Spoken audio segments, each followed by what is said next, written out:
Cyberabad police ने जाली currency का रैकेट बेनकाब किया है। Special operation team Balanagar zone और अल्लाहपुर पुलिस ने सिलसिले में 2 मुलजमीन 37 साल रियल एस्टेट ताजिर लक्ष्मी नारायण साकिन मिर्चल और 26 साल प्रणय कुमार सिंह साकिन गच्चीबोली को गिरफ्तार कर लिया।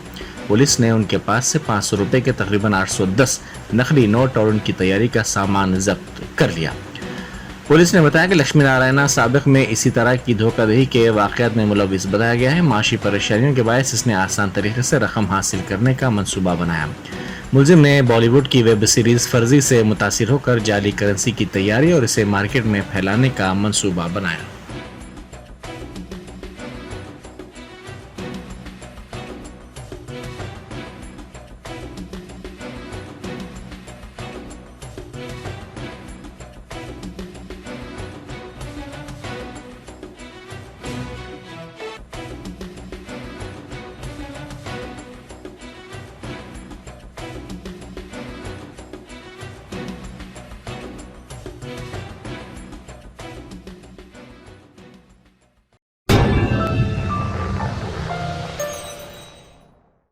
Germanton super speciality hospital, doctor Mir Jawad Jar Khan, senior experienced orthopaedic surgeon, bone fracture, joint replacement, hip replacement और स्पाइन सर्जरी कामयाबी से अंजाम दे रहे हैं। इसके अलावा neuro surgery, cardiology, gynaecology, dental, general medicine, dialysis और फिजियोथेरेपी जैसे शोबाजात में इंतहाई कामयाबी के साथ वाजबी फीस में इलाज किया जा रहा है। शेयरिंग और प्राइवेट रूम्स, अस्पताल में 24 घंटे MRI, CT scan, 2D digital x-ray, ultrasound, operation theatre, ICU और लैब की सहूलत दस्तयाब है। आपकी उम्मीदों के ऐन मुताबिक Germanten super speciality hospital, pillar number 150, Attapur, Hyderabad.